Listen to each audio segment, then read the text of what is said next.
Doctor Pregunta Petronio, 3. disculpa, Sí, adelante. doctor Petronio, o sea, de lo que se entiende de esto es que efectivamente el cerebro es potente, ¿no? Es un músculo potentísimo,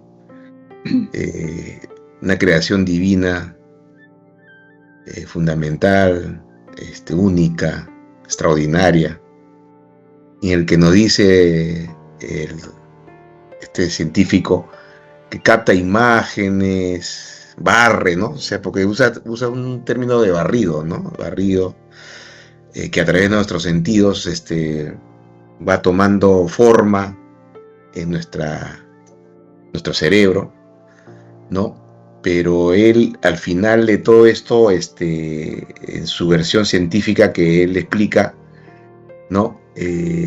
Lo que dice que lo toma fragmentadamente, los 5 sentidos, ¿no? Que son imágenes incompletas, o sea, y que van siendo unificadas, o sea, todo eso lo hace, dice el doctor, ¿no? Liliane, pero finalmente él no determina prácticamente que todo ese mecanismo que cumple ¿no?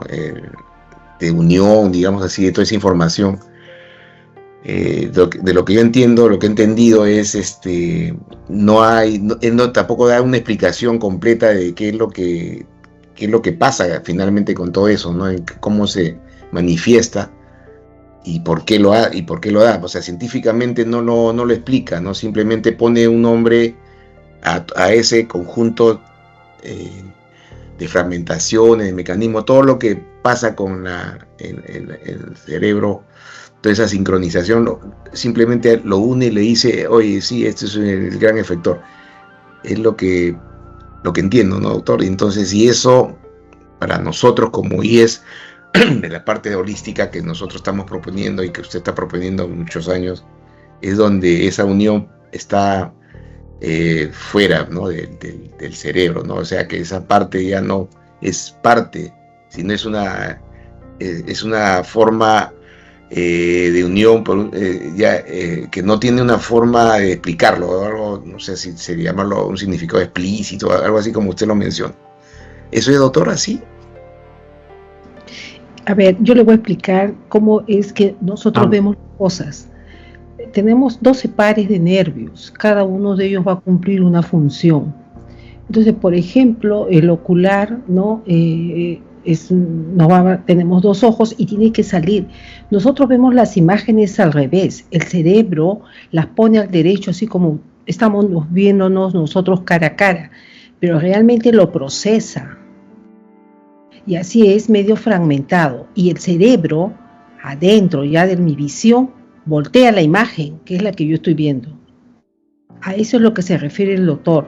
El doctor que ha hecho, bueno, él, no, entonces él dice, claro, ¿por qué se fragmenta todo lo que nosotros podemos, incluso la palabra?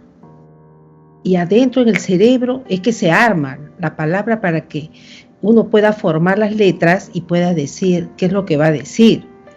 Por eso, de no ser así y hay algún tipo de alteración, entonces no habla correctamente, va a tener algún tipo de alteración. Si se daña un nervio, entonces el nervio no va a producir lo que tiene que hacer. Si el problema está en el frontal, entonces no va a poder hablar correctamente. Si es que hay algo que sucede ahí, un ACV, un accidente cerebrovascular, un tumor, alguna cosa que pueda suceder, va a matar esas neuronas están tomadas, no van a hacer sus sinapsis como tienen que hacerlo. Entonces se traduce en algún tipo de alteración al momento de nosotros escuchar o a nosotros momentos de ver. Si hay un tumor en el ojo, tampoco. Entonces, y si hay algún problema en la hipófisis o en el hipotálamo, no va a mandar esas órdenes para que puedan ser cumplidas. Hay un tipo de alteración. Hay un feedback ahí.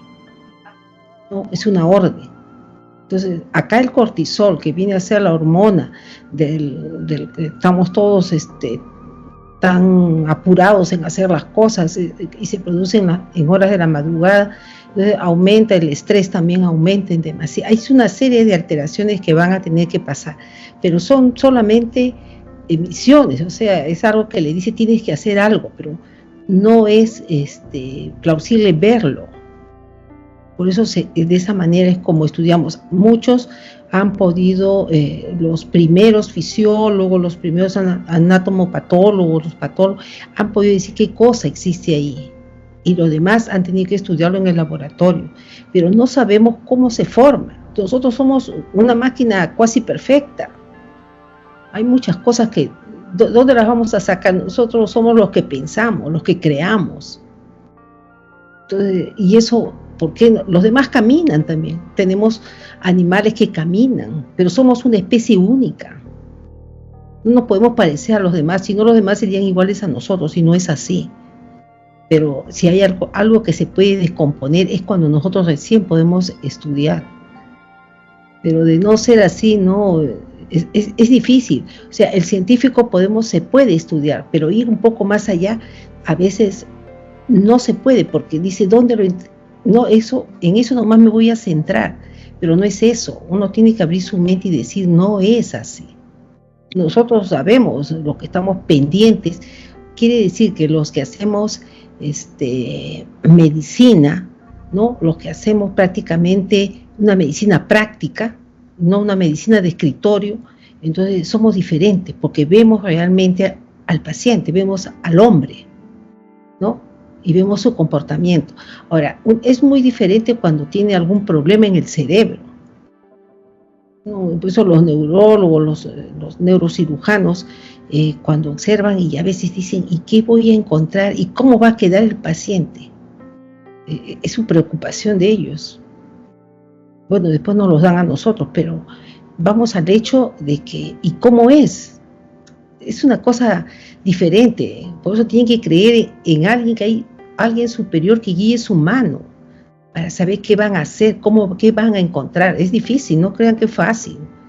No porque podemos entrar a corregir algo, somos lo máximo. Eso no es cierto. Eso no es cierto. Tiene que haber alguien que esté sobre nosotros, que nosotros podamos creer que ese va a guiar nuestra mano, nuestro entendimiento, para nosotros poder ayudar a los demás. Si no, estaríamos erogando en ser sumamente egoístas. Y entonces tendríamos un ego que ya no nos alcanza en el organismo. Y así no funciona. Yo he visto muchos egos tan altos que se han caído y se han golpeado, ¿no? Y ya no se han podido levantar. Entonces tenemos que ser humildes, tenemos que creer que existe algo más allá que nos guía a hacer el bien a los demás. No, yo no sé, va camino, como dice el maestro, hacia lo que viene a ser el Simbre, pero ahora sé más o menos que eso se llama así. Pero hay muchos médicos que ayudan mucho a la gente, pero cuando se tiene mucho ego, a veces no se cumple bien la misión. El ego es bien dañino, ¿no, maestro? El maestro Tan, ¿sabes? Ok, gracias, doctora Ada, por sus comentarios que han sido bastante extensos en su alcance y obviamente más allá de lo que la pregunta se refería. Es importante saber que en una manera mucho más precisa el médico Juan Enrique Dongo aceptó que nuestra tesis estaba encaminada a resolver el problema de cómo se vuelve explícito la información electrotónica. Usted acaba de decir que hay muchas cosas que no se saben, que no sabemos, y obviamente aún así usted quiere ayudar a los demás, y aún ayudando a los demás, el ego es un obstáculo para ello. Si tomamos en cuenta estas ideas, que he tratado de resaltar. Podríamos decir que es cierto. Primero, recordemos que la semana pasada un neurocientífico médico mundialmente conocido como Christoph Koch creía que el Nobel Francis Crick iba a descubrir el gen de la inteligencia antes que se cumpliera los 25 años en que inició una discusión con el filósofo David Chalmers. Eso fue cumplido en 25 años en el año 2000, que fue 2003 o 2000, ya se me fue la memoria, pero fue creo que en el 2013. En el 2013 se cumplieron los 25 años de la apuesta de que él creía, Koch, que la neurociencia iba a resolver muchas cosas como de dónde venía la conciencia. No lo pudo hacer. Y el doctor Francis Crick, premio Nobel del ADN, murió después de pasar 20 años buscando el gen de la inteligencia y tampoco pudo encontrarlo, porque el gen es simplemente una compleja unión de aminoácidos y de proteínas que cumplen una función química sabiamente dirigida por la submente biológica, que es lo que nosotros proponemos. Ahora,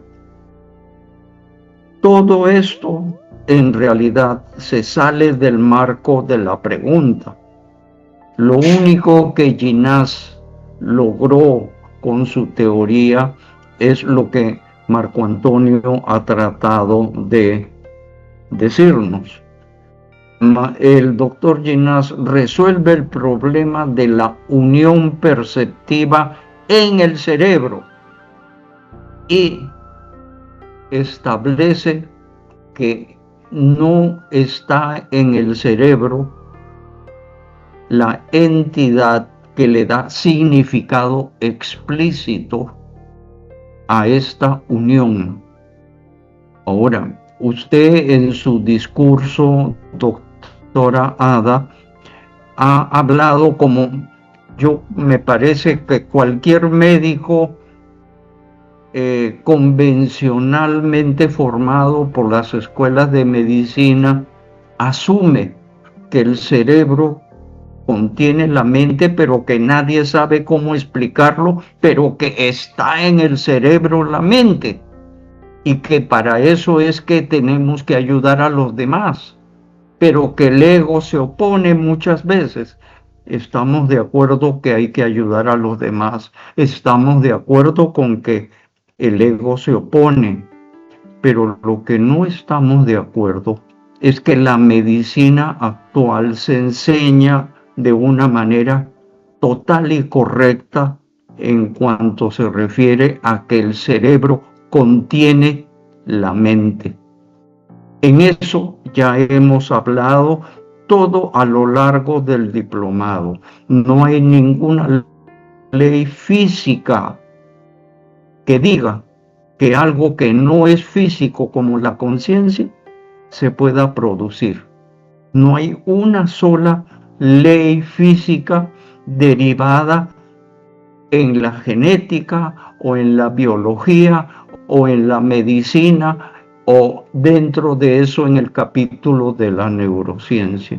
De eso es que estamos hablando en estos momentos y eso es lo que tenemos que destacar. La medicina tiene un magnífico desempeño para curarnos. Yo tengo que ir al médico cada año o cada 6 meses si puedo para un chequeo de mi propia salud y estoy muy agradecido de los médicos, pero una cosa es eso y la otra es resolver el problema de dónde se forma la conciencia, cuál es la naturaleza de la conciencia, y en eso tenemos que ser muy claros. La medicina convencional no establece dónde, no ha podido hacerlo. Así es como se ha demostrado con todos los trabajos que hemos mencionado, incluyendo al neurocientífico Koch, incluyendo a lo que David Chalmers como filósofo dice: la solución no está en la medicina, no está en la neurociencia, la solución es metafísica. Y en eso es que estamos también nosotros, pero hemos ido más adelante y hemos dicho cuál es la solución.